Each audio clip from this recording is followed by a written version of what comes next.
from Dancing with the Stars. You're going to be back with the show as a judge, I understand? Is that? Not as a judge. We're still trying to figure out what I'm going to do and when I'm going to go on. But possibly I'll be there for the finale. You'll be back? Possibly. Wow, okay. A little drama built into that as well. You're all partnering now with Bank of America in some capacity. Talk to me about that.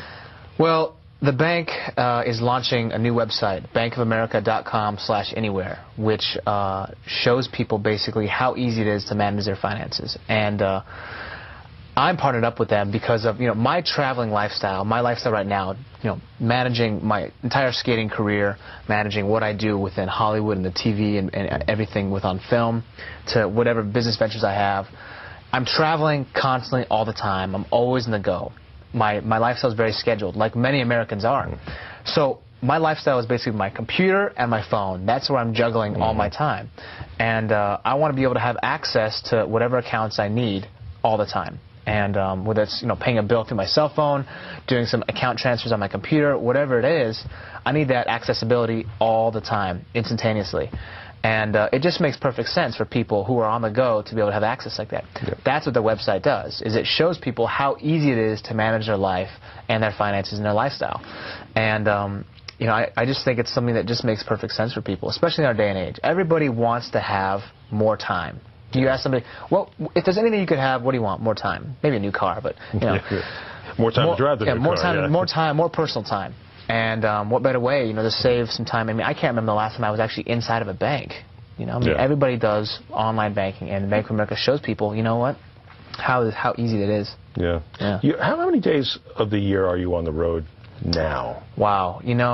We have 6 international World Cup competitions a year. Meaning we we compete in 6 different continents, basically 6 different countries, excuse me, and we have world trials, world team trials. I'm traveling, probably about 12 times out of the year, and that's just the skating part. Yeah. I'm bouncing back and forth from LA to New York. I'm checking out real estate parcels in New York and LA and Chicago, wherever I am. You must be doing, if you're checking out real estate parcels in New York, you're doing okay, aren't you? Yeah, well, you know what? The time is now. Do you have a master, absolutely. Do you have a master plan of what you want to do? I absolutely do. What is it? You want to share it? It's pretty complicated.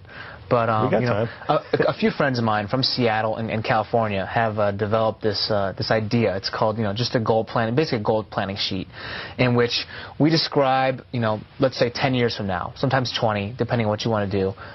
So we have down. My friend has one for 2010. I have one for 2010. Another one for 2020. It's 2020. I'm so-and-so, I'm here in Seattle, I've been doing this. It's amazing that so much time has gone past, and basically just charting what has happened up to that point, and just letting myself just dream, whatever's possible. It's the wish list, the ultimate wish list. The ultimate wish list. Yeah. And then actually putting that down on paper, looking at it and say, you know what, if I had a magic wand and I could do anything in the world, what would I do? And really pursuing it. Yeah. Without looking back. And no self-censorship there. You really, whatever comes into your mind, whatever your heart really says. Absolutely. And why not? Why not? Yeah. I think in this world, people should be able to do whatever they want to do. And given the right type of resources, given the right type of focus and determination, anything is possible, regardless of what anybody says. And my father's always told that to me. You know what, Paulo? Take the ceiling off of you. Don't put a ceiling on you. Reach for whatever you want to do. But whatever you do, make sure you're doing it 110%. Yeah. Because that way, you'll be able to walk away and say, you know what, maybe that venture wasn't for me. Maybe that path wasn't the right one, but at least I gave it everything I had. Well, you also pointed out something really valuable, too, in terms of the business life and the overall life in general, is that if you go out if you really prepare yourself for when you're skating, and if you really go out there and do your best, then even if you don't take home the gold on that day, you haven't lost, per se. You haven't lost. Yeah.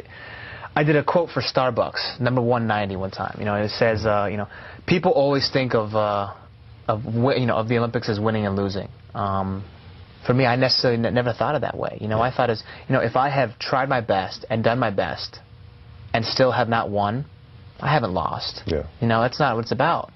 I think for me, the journey is what I enjoy the most, and I think that's what people should focus all their attention and efforts on, is the journey. I mean, that's what's the most important. But wouldn't it drive you crazy? Destination. Well, no, I understand that. But wouldn't it drive you crazy if you were... I knew a guy years ago who... He's a great doctor. And he came in second in the 100 meter, I guess it was 100 yards back then in the Olympics, some 30 or 40 years ago. I always thought to myself, number one, God, he must be a great runner. That's spectacular. Number two, 1/10 of a second separated him from the gold medal. That's got to be, that's got to be. In some way, it kind of irks you. Yeah, absolutely. I mean, 1/10, 1,000th. I mean, we're talking about hairs of a difference. Yeah. And you know what? Sometimes it's just not your day. You think maybe I shouldn't have had that extra baked potato, a bit lighter. But in terms of when you go to the Olympics, you do things to make sure it's your day, don't you? I mean, you try to prepare as best you can. Yeah. And that's what you say. Yeah, a friend of mine from Seattle, a mentor of mine, she always told me, Apolo, leave no stone unturned, in preparation. Right. And prepare for everything, And is it different going in for your third Olympics? Much different. You're older, still a young man. Has your body changed at all? Has your talent or your potential changed at all? I think my potential has gone up, to be honest with you. Obviously, I'm a little bit older, so my body reacts differently. And I can feel a difference what type of foods I'm eating, how much sleep I get. Really? Yeah, it's at 25, it's kind of different. Is it tougher physically to get your body exactly where you want it at 25? It is tougher, but the easy part is that I know how to do it now. When I was 18, I could just do push-ups and I get stronger. Push-ups aren't going to help me in speed skating, but I know how to do it now. I know the process, and I have the experience, and that's what's nice. I wish I knew what I knew today when I was 18. Don't we all? Right? Don't we all? But it's fascinating to me that, and we've had a couple of sports physicians on talking about how the elite athletes such as yourself, unlike most of us amateurs or dreamers, you guys can recognize your body and what's going on, and it's so much better than most other people because you have it at a peak performance level. Right. We're very, very sensitive to any changes. Some guys can be so sensitive they know by drinking 3 glasses of water too much that they feel off. So it's very interesting. It is interesting. You got the formula, and we'll be looking for you to capture gold once again in Apolo Anton Ohno, and also the great drama for the return appearance to Dancing with the Stars. Thanks so much for coming.